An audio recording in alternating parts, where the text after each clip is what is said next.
ನಮಸ್ಕಾರ ವೀಕ್ಷಕರೇ, ಪಶ್ಚಿಮ ಬಂಗಾಳದ ಬೇಲೂರು ಮಠವನ್ನು ವೀಕ್ಷಣೆ ಮಾಡಿದ ನಂತರ ದಕ್ಷಿಣೇಶ್ವರದ ಕಾಳಿ ದೇವಸ್ಥಾನವನ್ನು ನೋಡೋದಕ್ಕಾಗಿ ಹುಗ್ಲಿ ನದಿಯ ಪೂರ್ವ ದಡಕ್ಕೆ ನಾವು ತಲುಪಬೇಕಾಗುತ್ತದೆ. ಇದಕ್ಕಾಗಿ ಪ್ರವಾಸಿ ಹಡಗುಗಳ ಅನುಕೂಲವನ್ನು ಇಲ್ಲಿ ಮಾಡಲಾಗಿದೆ.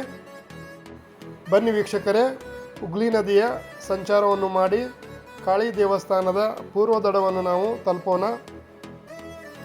ದಕ್ಷಿಣೇಶ್ವರದ ಕಾಳಿ ದೇವಾಲಯವು ಹುಗ್ಲಿ ನದಿಯ ಪೂರ್ವ ದಡದಲ್ಲಿ ನೆಲೆಗೊಂಡಿರುವ ಹಿಂದೂ ನವರತ್ನ ದೇವಾಲಯವಾಗಿದೆ.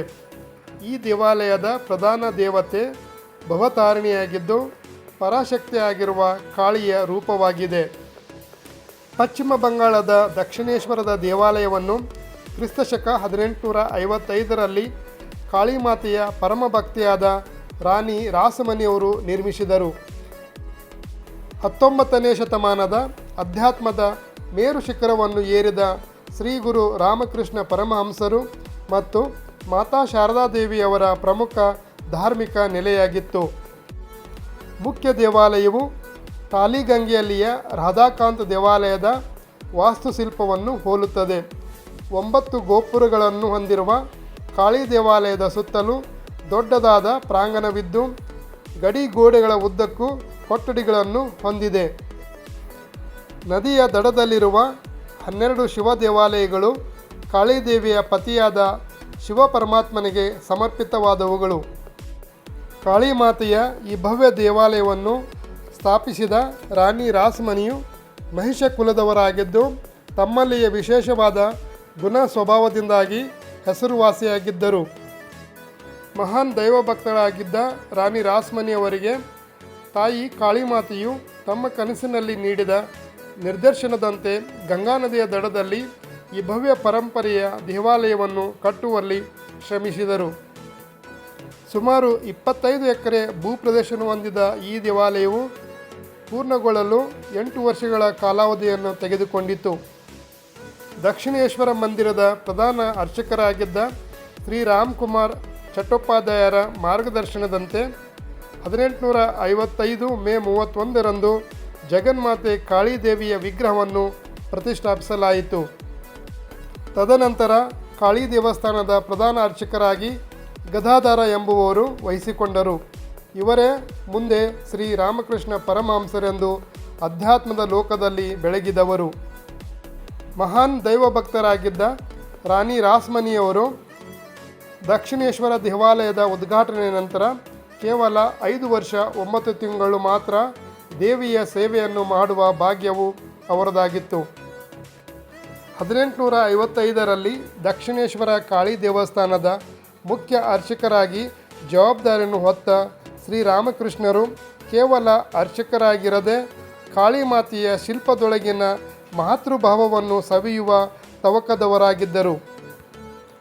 ಕಾಳಿಮಾತೆಯನ್ನು ಜೀವಂತ ವಾಸ್ತವವೆಂದು ನೋಡುವ ಮನದಾಳದ ಬಯಕೆ ಅವರಲ್ಲಿ ಆವರಿಸಿತ್ತು.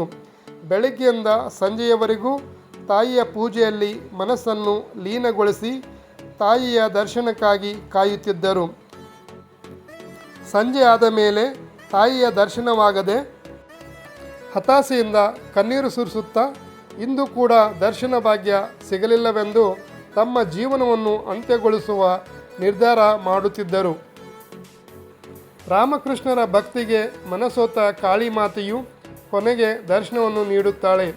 ಇಂತಹ ಮಹಾನ್ ಸಾಧಕರ ಅಧ್ಯಾತ್ಮದ ಸಾರವನ್ನು ಜಗತ್ತಿಗೆ ಸಾರಲೆಂದು ಅವರ ಅಧ್ಯಾತ್ಮದ ಹಣತೆಗೆ ಬೆಳಗುವ ಜ್ಯೋತಿಯಾದರು ಸ್ವಾಮಿ ವಿವೇಕಾನಂದರು.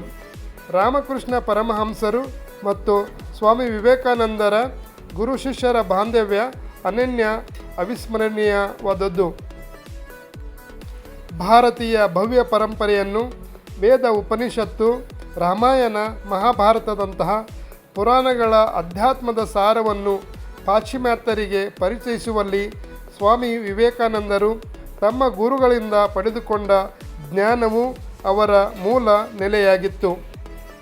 ದೇವರು ಇದ್ದಾನೆಯೇ, ಇದ್ದರೆ ಹೇಗಿದ್ದಾನೆ ಎನ್ನುವ ಮಾನಸಿಕ ಗೊಂದಲದಲ್ಲಿ ದೇವರನ್ನು ಕಾಣಬೇಕು ಎನ್ನುವ ತವಕದಲ್ಲಿ ಇದ್ದಂತಹ ಸ್ವಾಮಿ ವಿವೇಕಾನಂದರಿಗೆ ದೇವರ ಇರುವಿಕೆಯನ್ನು ಮನದಟ್ಟು ಮಾಡಿಕೊಟ್ಟವರು ಶ್ರೀ ರಾಮಕೃಷ್ಣ ಪರಮಹಂಸರು.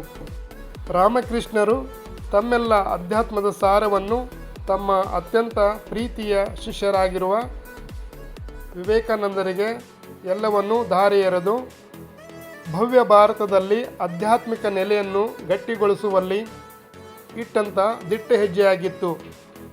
ಭಾರತೀಯರ ಬಗ್ಗೆ ಪಾಶ್ಚಿಮಾತ್ಯರಲ್ಲಿ ಇದ್ದಂತಹ ಭೇದ ಭಿನ್ನಾಭಿಪ್ರಾಯಗಳನ್ನು, ತಿರಸ್ಕಾರದ ಮನೋಭಾವವನ್ನು, ಅವರ ವಿಚಾರಧಾರೆಯ ಮುಸುಕನ್ನು ಸರಿಸಿ ಭಾರತದ ಸಂಸ್ಕೃತಿಯ ಪರಿಚಯವನ್ನು ಮಾಡಿದವರು ಸ್ವಾಮಿ ವಿವೇಕಾನಂದರು. ಇಂತಹ ಮಹಾನ್ ಯೋಗಿಗಳನ್ನು ನೀಡಿದ ಕಾಳಿ ಮಾತೆಗೆ ನಮಸ್ಕರಿಸುತ್ತಾ, ತಾಯಿಯ ಆಶೀರ್ವಾದ ನಿಮಗೆಲ್ಲರಿಗೂ ಲಭಿಸಲೆಂದು ಹಾರೈಸುತ್ತಾ, ವಿಡಿಯೋನ ಲೈಕ್ ಮಾಡಿ, ಚಾನೆಲ್ನ ಸಬ್ಸ್ಕ್ರೈಬ್ ಮಾಡಿಕೊಳ್ಳಿ. ಮತ್ತೊಂದು ವಿಡಿಯೋದೊಂದಿಗೆ ನಿಮ್ಮನ್ನು ಸಂಧಿಸುತ್ತೇನೆ.